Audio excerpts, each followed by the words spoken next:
yang membimbing karyawan langsung, seperti supervisor atau kepala seksi. Selanjutnya,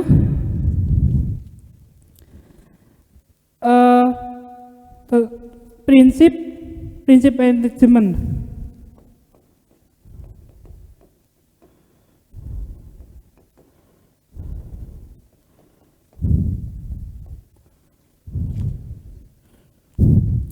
Sebenarnya prinsip manajemen di sini ada banyak sekali, cuman saya mengambil 3. Yang pertama adalah pembagian kerja.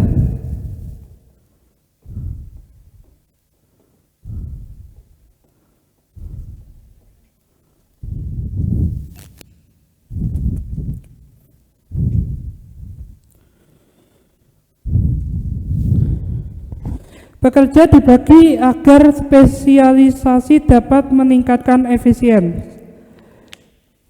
Lalu yang kedua adalah wewenang dan tanggung jawab.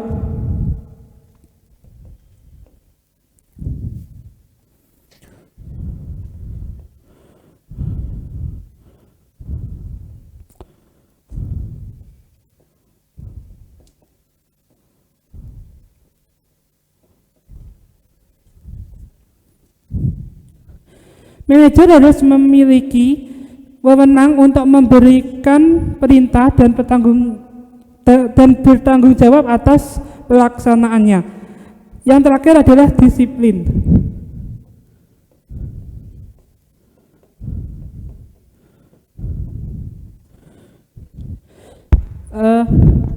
Kepatuhan pada aturan dan tata tertib organisasi. Dan sebenarnya masih banyak lagi, dan itu nanti akan menjadi salah satu tugas yang akan diberikan. Lalu selanjutnya adalah tentang keterampilan manajemen.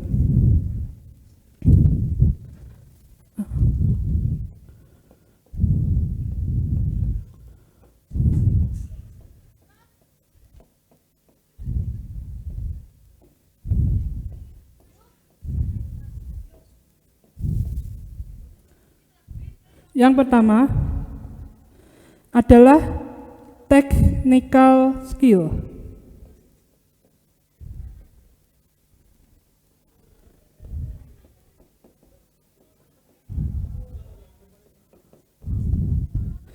Kemampuan untuk melakukan tugas-tugas khusus atau pekerja teknis yang berkaitan dengan bidang yang didalami atau bidang pekerjaan. Lalu yang selanjutnya adalah human skill.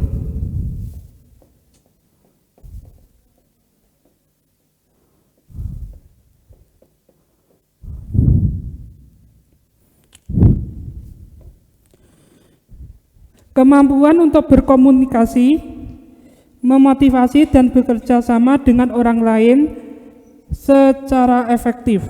Dan yang terakhir adalah conceptual skill.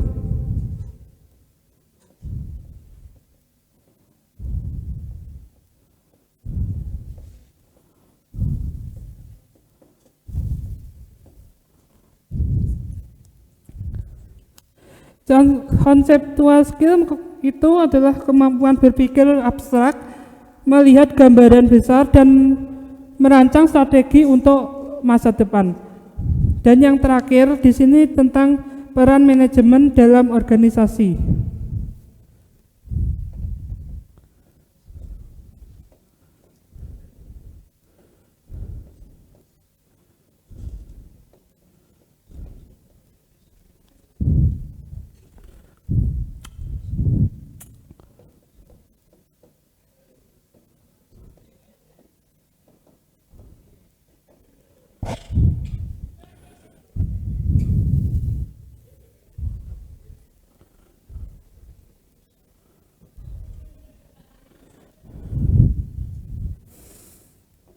Yang pertama adalah pengelolaan sumber daya.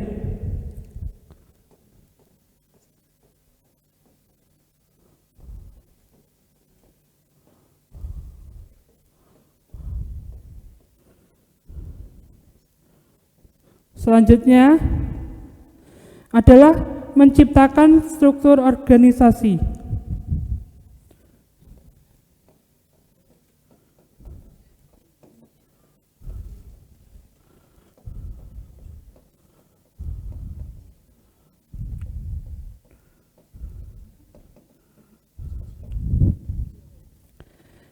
Selanjutnya, memimpin dan mengarahkan.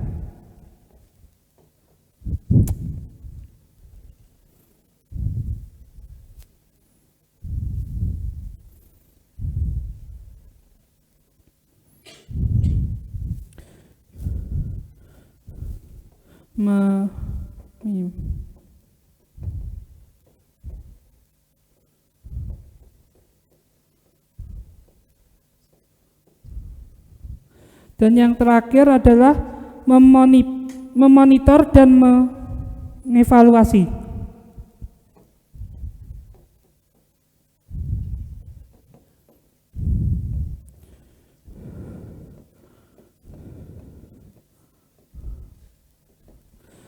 Mungkin itu saja yang dapat Bapak sampaikan. Sebelumnya ada pertanyaan? Baik. Di sini ada aktivitas individu yang bisa dikerjakan di rumah. Bisa ditulis ya. Yang pertama, di sini ada 2 pertanyaan.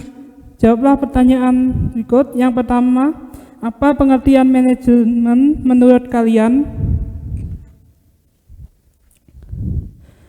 Lalu yang kedua, sebutkan dan jelaskan 4 prinsip manajemen selain yang sudah Bapak sampaikan tadi.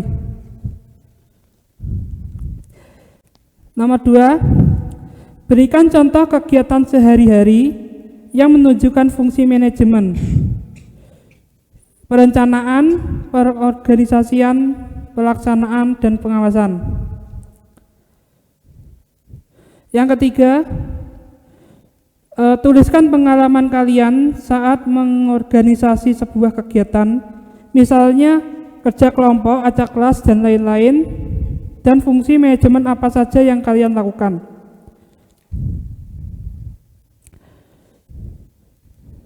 Dan yang terakhir adalah buat kesimpulan singkat tentang pentingnya manajemen dalam kehidupan. Oke. Mungkin itu saja yang bisa Bapak sampaikan. Terima kasih. Sampai jumpa minggu depan.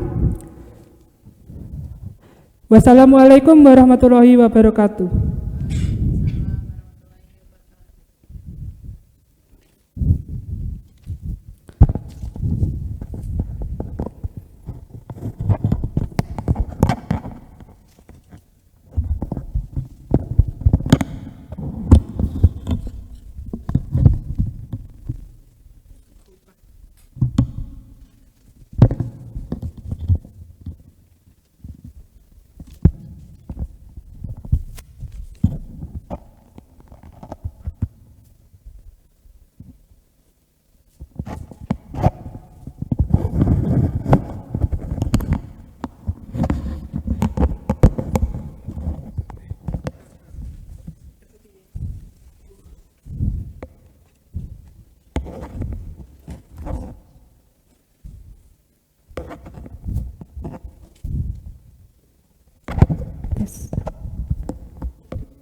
Sebelumnya, Assalamualaikum warahmatullahi wabarakatuh.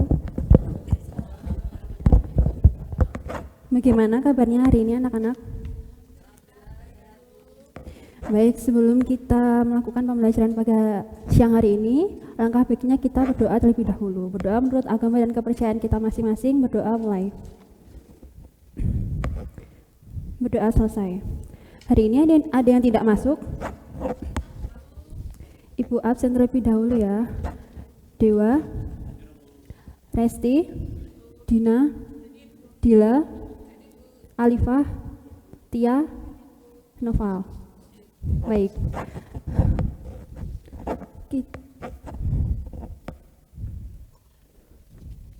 Hari ini kita akan mempelajari tentang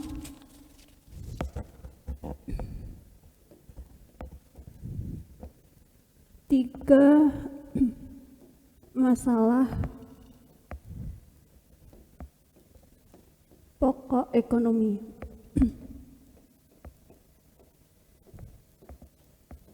Ini dibagi menjadi dua, yaitu menurut teori klasik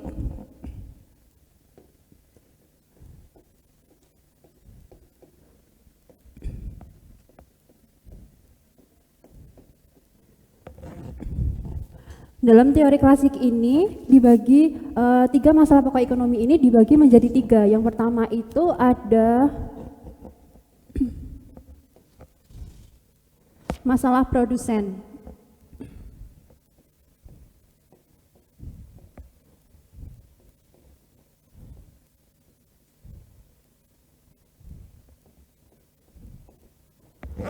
Kalau kalian mendengar kata produsen itu, apa yang kalian ketahui? Produsen. Benar. Terima kasih Mbak Dila. Jadi produsen itu adalah memproduksi atau menghasilkan barang.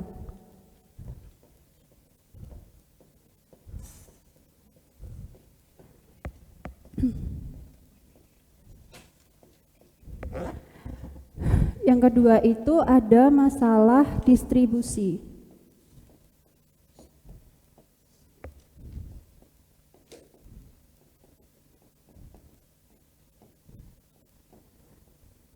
Ada yang tahu distribusi itu apa?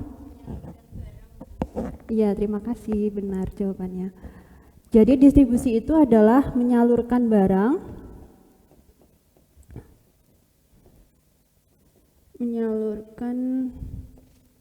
barang atau jasa kepada konsumen. Distribusi itu dapat dilakukan melalui dua cara, yaitu cara yang pertama adalah secara langsung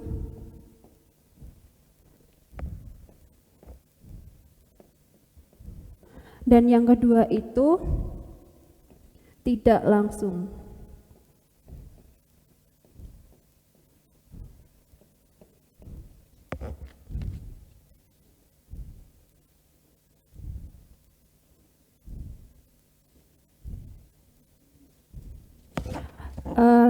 Maksud dari secara langsung itu artinya adalah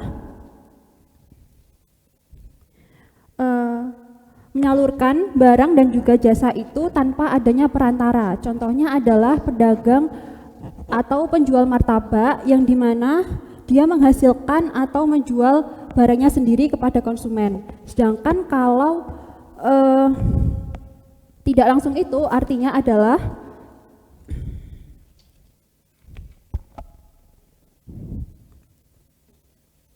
menyalurkan barang dari produsen ke konsumen melalui perantara. Misalnya itu seperti eksportir, importir, seperti itu. Dan yang ketiga itu ada masalah konsumsi.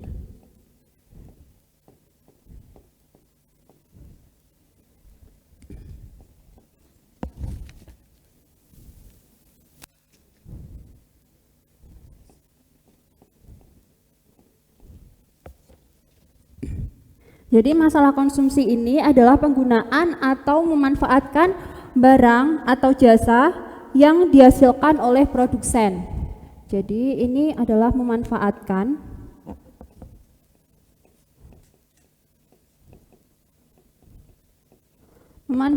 barang yang dihasilkan oleh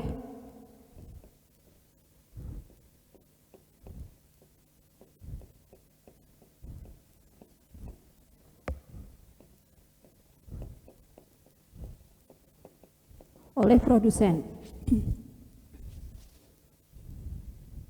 Sedangkan yang teori kedua itu adalah teori modern.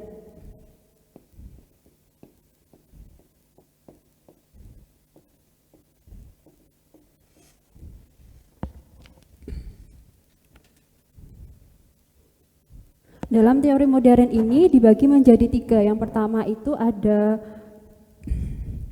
what atau apa. Yang kedua itu ada how, bagaimana.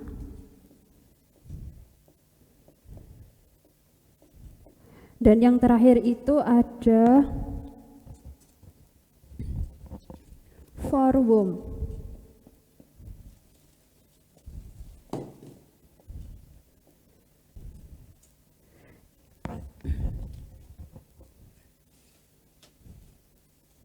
Kira-kira dari ketiga ini, ketika kita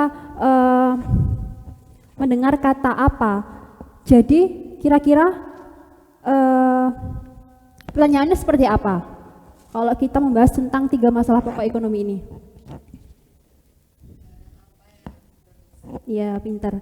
Terima kasih Mbak Dila. Jadi buat ini adalah mengenai barang apa yang akan diproduksi. Barang apa yang akan diproduksi. Selanjutnya, kalau kita bicara how, itu apa pertanyaannya? Mbak Resi mungkin tahu? Kalau kita bicara tentang how. Iya, pertanyaannya seperti apa Mbak Dina?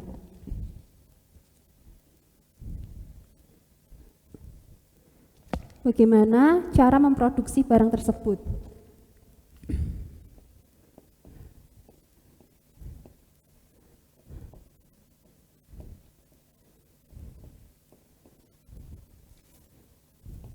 Bagaimana cara memproduksi barang tersebut?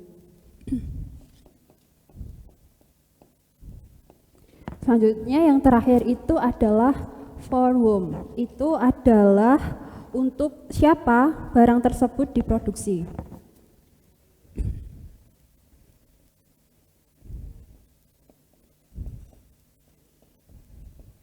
Untuk siapa barang tersebut akan diproduksi.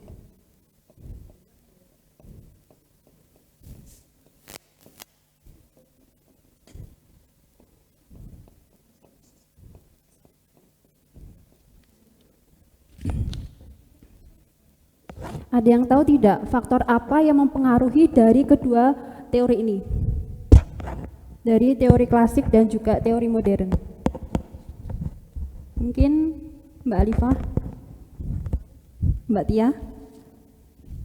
Faktor yang mempengaruhi dari teori klasik dan teori modern.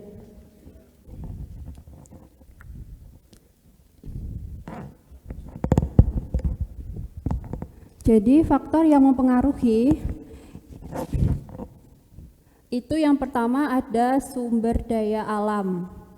Yang kedua itu ada sumber daya manusia. Yang ketiga itu ada modal kerja.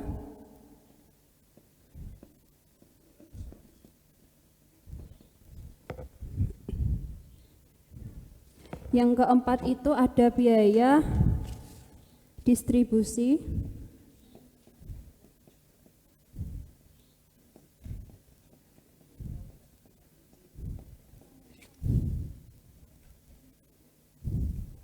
Dan yang kelima itu ada tingkat konsumsi.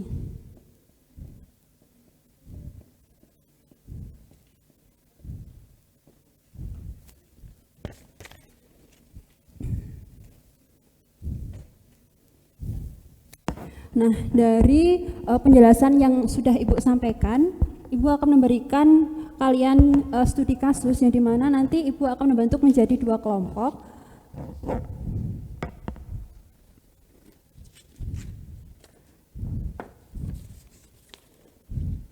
Kelompok pertama ada Mas Dewa, Mbak Resti, sama Mbak Dina. Kelompok yang kedua ada Mbak Nadila, Mbak Alifah, Mbak Tia, dan Mas Naufal.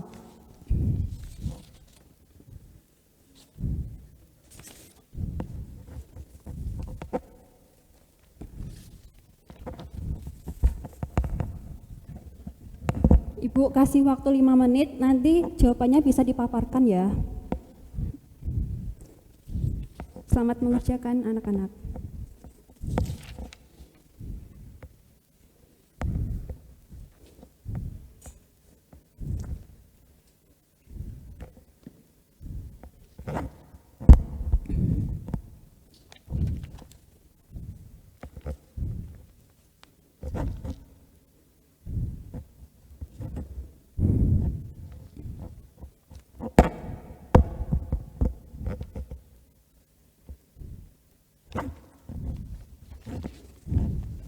Apakah ada yang kesulitan?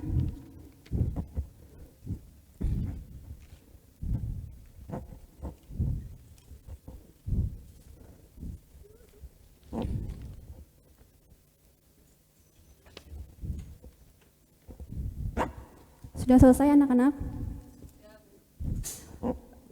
Kelompok 1 boleh dipaparkan jawabannya.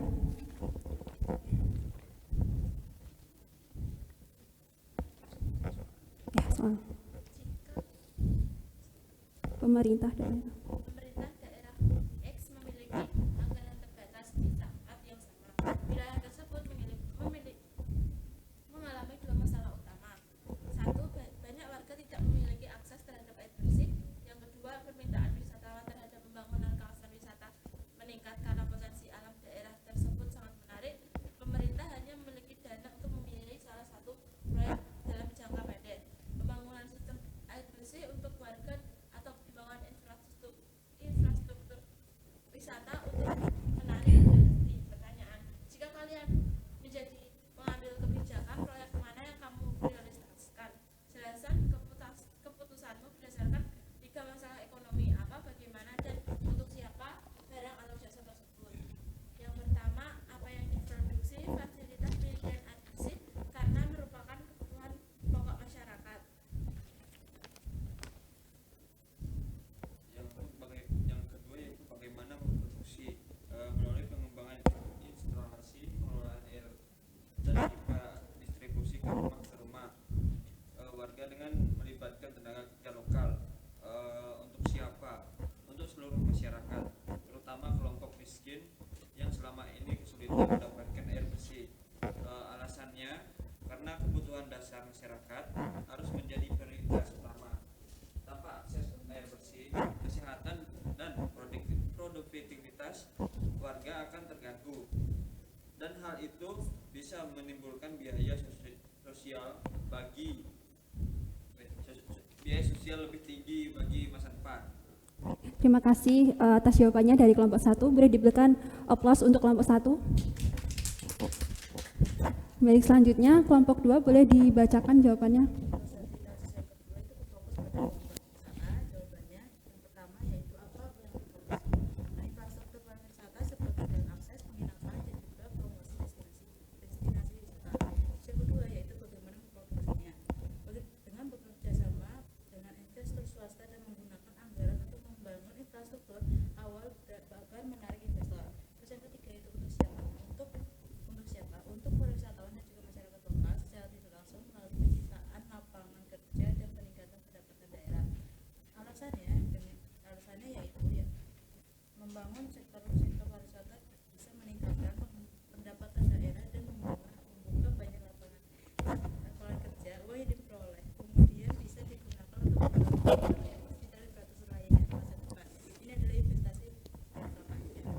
Baik, terima kasih. Pertanyaan atas dari kelompok 2 boleh diberikan aplaus. Sekian pembelajaran yang dapat Ibu sampaikan pada siang hari ini. Semoga bermanfaat bagi kalian semua. Semoga kalian selalu diberikan kesehatan agar besok bisa datang ke sekolah. Sekian yang dapat Ibu sampaikan. Akhir kata, wassalamualaikum warahmatullahi wabarakatuh.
Assalamualaikum warahmatullahi wabarakatuh. Selamat siang anak-anak. Sebelum kita memulai pembelajaran hari ini, kita berdoa dulu ya. Berdoa mulai. Berdoa selesai. Sebelum kita memulai pembelajaran hari ini, kita absen terlebih dahulu ya. Siapa yang nggak masuk? Ya, absen dulu ya. Dewa, Dina, Nadia, Nadila, Alifah, Tia, Naufal. Ya, masih ingat gak minggu kemarin kita belajar mengenai materi apa? Minggu kemarin kita belajar mengenai materi manajemen ya. Kemudian materi yang kita bahas yaitu pengangguran.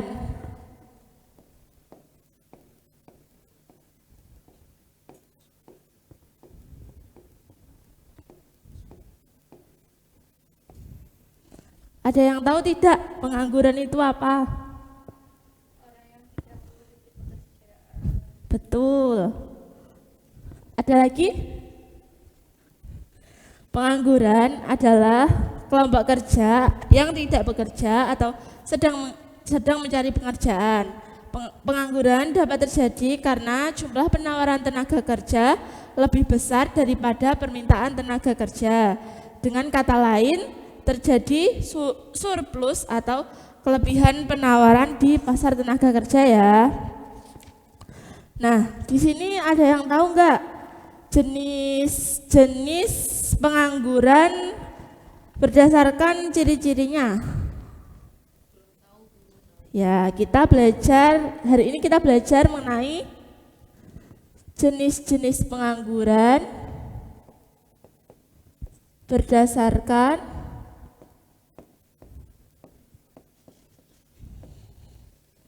ciri-cirinya ya.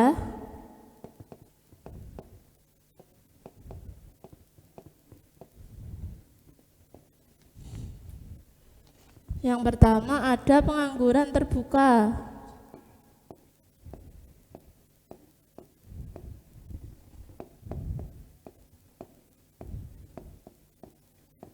Yang kedua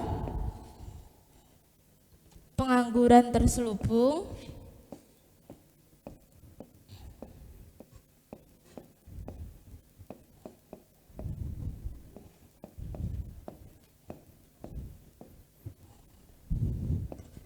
Yang ketiga pengangguran musiman.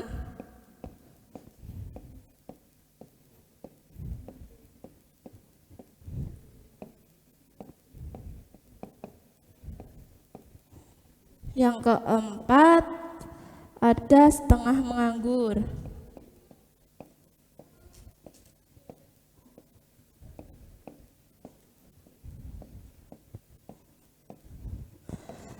Nah, di sini tahu nggak apa yang dimaksud dengan pengangguran terbuka?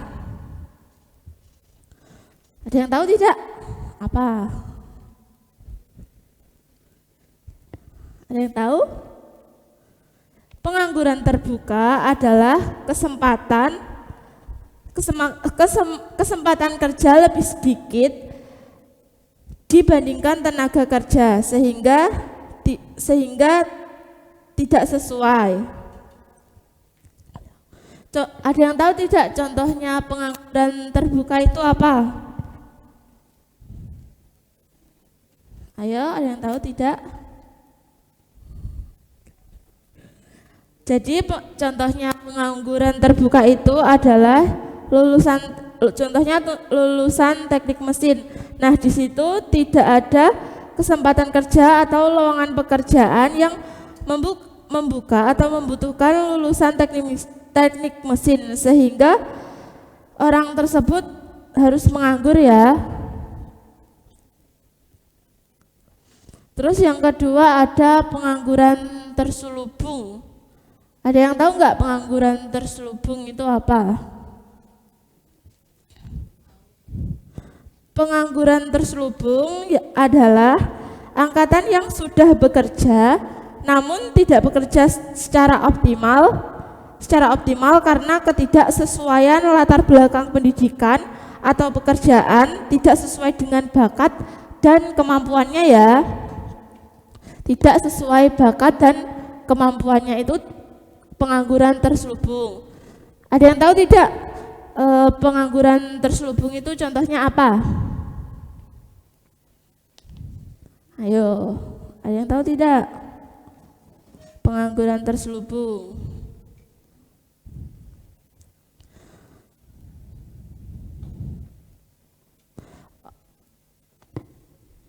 Contohnya adalah orang-orang yang memiliki pekerjaan namun tingkat produktivitasnya rendah. Hal ini disebabkan karena antara kualifikasi yang dia miliki tidak sesuai dengan kompetensi kerja yang dia miliki ya.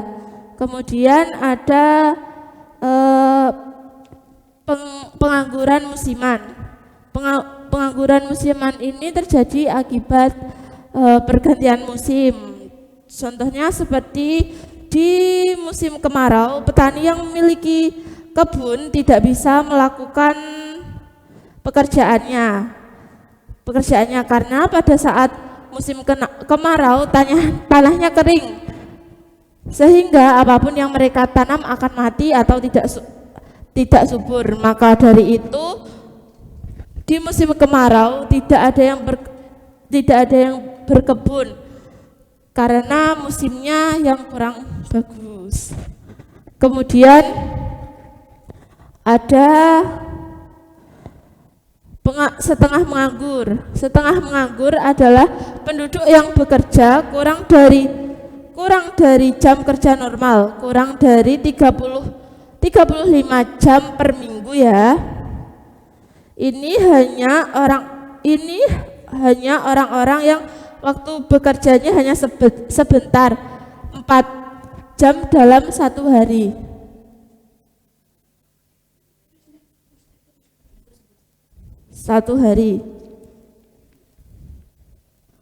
Kemudian ada pengangguran berdasarkan penyebabnya. Ada yang tahu tidak pengangguran berdasarkan penyebabnya itu apa?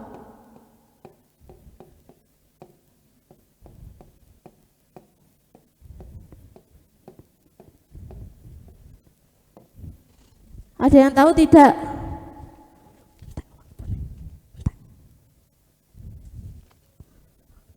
Ada yang tahu tidak? Nah, jenis-jenis pengangguran berdasarkan penyebabnya ada pengangguran struktural. Tahu nggak penyebab pengangguran struktural itu apa saja?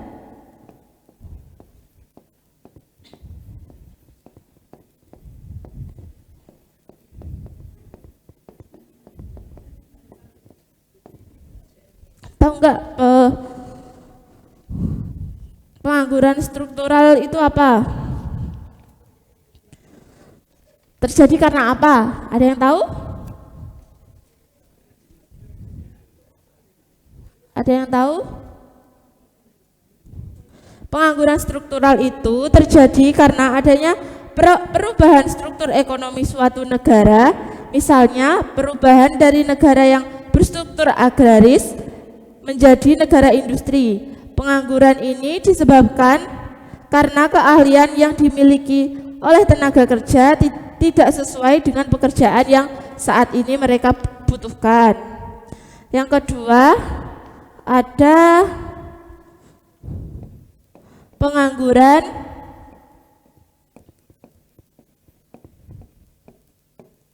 friksional. Ada yang tahu pengangguran friksional itu apa? Ada yang tahu? Pengangguran friksional itu adalah angkatan kerja yang tidak bekerja karena mengharapkan pekerjaan yang lebih baik dari pekerjaan sebelumnya. Pengangguran friksional ini bersifat sementara karena pada dasarnya pengangguran ini bukan disebabkan oleh ketidakmampuan memperoleh pekerjaan, melainkan karena adanya keinginan untuk mendapatkan pekerjaan dengan gaji yang lebih baik ya. Pengangguran friksional ini terjadi karena ada titik temu antara pencari pekerjaan dan kesempatan kerja. Nah, ini sering terjadi di daerah terpencil atau daerah pedesaan ya. Misalnya ada orang-orang yang tinggal di pedesaan, dia memiliki kemampuan dalam bekerja, namun lowongan pekerjaan itu tidak sampai ke daerah mereka. Jadi mereka tidak tahu kalau banyak lowongan pekerjaan. Yang ketiga, ada pengangguran siklikal. Ada yang tahu pengangguran siklikal itu apa? Pengangguran siklikal atau siklis terjadi karena adanya penurunan kegiatan ekonomi. Ketika permintaan barang dan jasa dalam perekonomian menurun, hal ini akan memaksa perusahaan untuk memberhentikan pekerjaan dalam upaya untuk memotong biaya.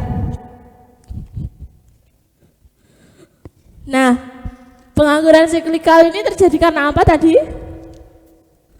Coba Mbak Tia, apa lagi?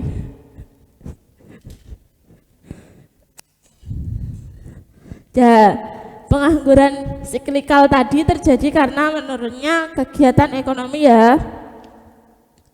Misalnya pada saat pandemi banyak perusahaan-perusahaan yang memang omsetnya sangat menurun sehingga ia terpaksa harus memutuskan hubungan kerja dengan karyawannya.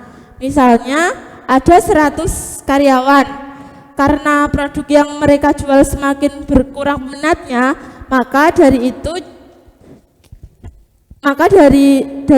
jika mereka tetap menggaji 100 orang karyawan, mereka akan rugi dan semakin rugi. Maka dari itu mau tidak mau mereka harus mem-PHK sebagian karyawannya ya. Kemudian ada pengangguran teknologi. Ada yang tahu nggak pengangguran teknologi itu apa? Pengangguran teknologi itu apa? Apa? Nah, pengangguran teknologi itu terjadi pergantian antara manusia dengan teknologi mesin ya. Misalnya untuk memproduksi suatu produk itu jika dengan tenaga manusia membutuhkan 100 orang, sedangkan dengan tenaga mesin hanya membutuhkan 20 orang sebagai pengoperasian teknologi tersebut. Jadi sisanya itu kan mau tidak mau juga harus di PHK lagi ya. Kemudian dampak pengangguran dari sisi ekonomi.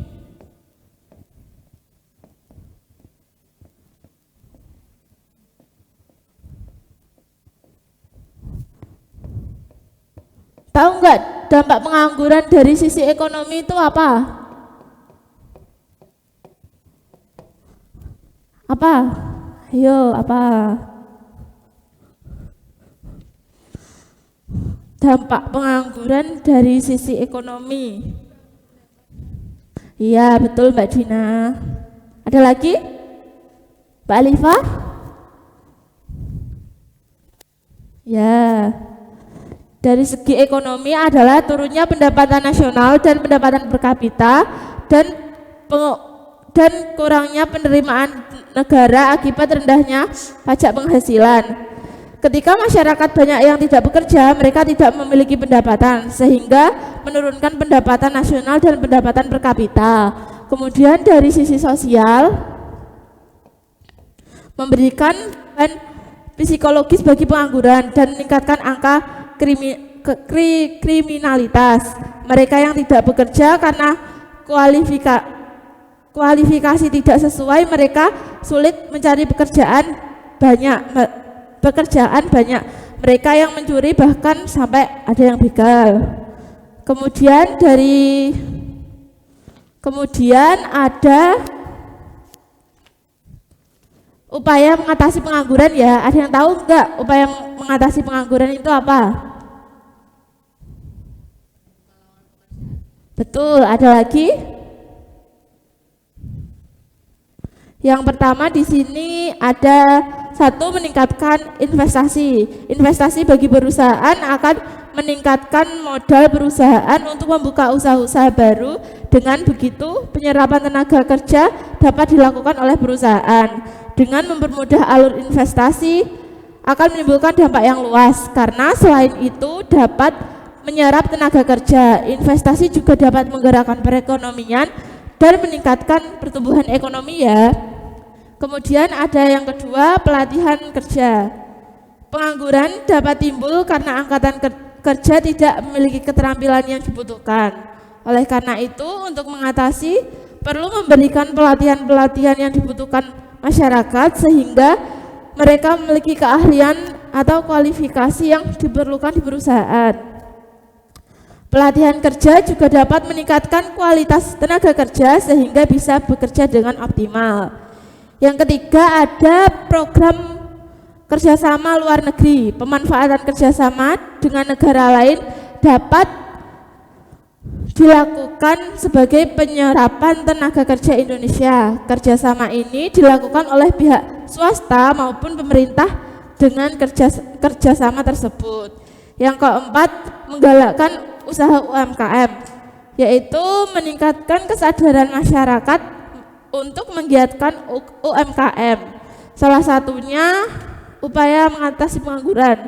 Masyarakat dibina dan diberikan bantuan modal untuk membuka lapangan kerjanya sendiri sehingga masyarakat tidak hanya berusaha mencari pekerjaan bagi dirinya sendiri tetapi juga dapat membuka usaha lapangan pekerjaan yang baru ya. Baik, dari materi yang Ibu sampaikan tadi sudah paham apa belum? Ya, baik. Di sini Ibu akan memberikan tugas untuk dikerjakan di rumah ya. Tugasnya kelompok dua-dua ya. Nih, nanti minggu depan dibahas ya, Mas Dewa sama Mbak Dina, Mbak Nadila sama Mbak Nadia, Mbak Alifah sama Mbak Tia sama Mas Noval ya. Nanti minggu depan kita bahas ya bersama, majunya acak. Baik, sudah dapat dipahami tentang materi tadi? Ya, baik. Ibu akhiri materi hari ini. Terima kasih. Jangan lupa materi minggu depan dipelajari lagi ya. Terima kasih. Wassalamualaikum warahmatullahi wabarakatuh. Terima kasih.